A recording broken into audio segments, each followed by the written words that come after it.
This is the screencast for section 2.7, example 2. We're going to solve another rational expression.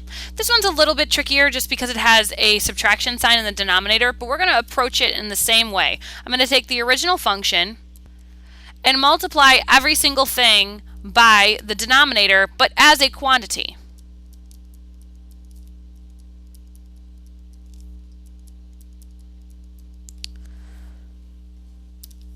So on the left side, I have x that's going to have to get distributed later on by x minus 4. I mean, you could do it now if you want. Then I have x minus 4 times 1 over x minus 4. That those x minus 4s would cancel, and I'm just left with 1. And on the right side, I have 0 times x minus 4, which wipes out a variable that should have been there. So I'm going to want to keep that in mind for later when something weird like that happens. So I was supposed to have an x over here, but 0 wiped it out. That might cause a problem at the end, so hang on. Next, I'm going to distribute the x over this quantity. Now this does not factor out well, so I am going to use the quadratic formula to see what will make this equal 0. Now I'm not sure if you remember this or not, but so at the end of the quadratic formula here, I can take out a 4 from inside the square root. The square root of 4 is 2, so this can get simplified to be 2 square root 3 all over 2.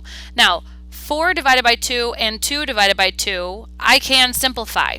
Since all three of those terms, both terms in the numerator and the denominator, can simplify by 2, this can be 2 plus or minus the square root 3. So 4 divided by 2 is 2, 2 divided by 2 is 1, leaving me with the square root of 3.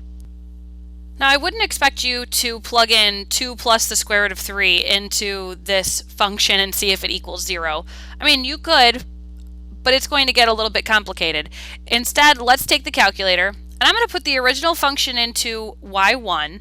Now, I know you already know the trick. You can find out what the x-intercepts are and see if they equal whatever 2 plus the square root of 3 is or 2 minus the square root of 3.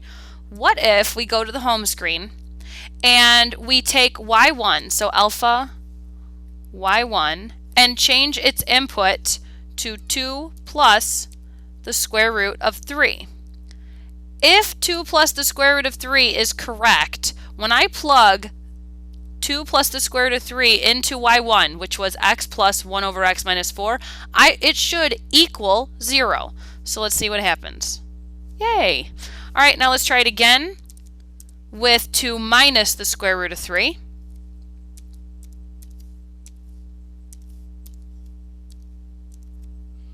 Should equal 0.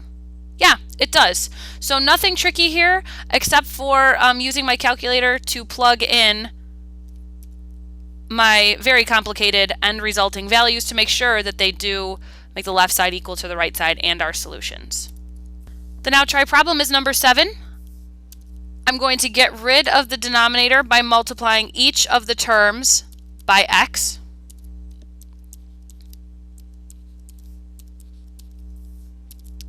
So now I have x squared plus 10 equals 7x. Those x's canceled out.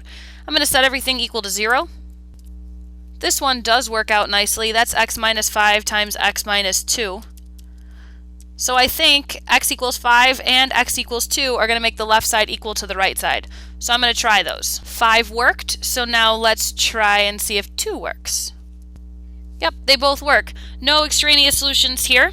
Not yet. I haven't run into a single extraneous solution yet, so that's good news. And I learned a new trick with my calculator. Oh, thanks, Miss Larson. Oh, you're welcome.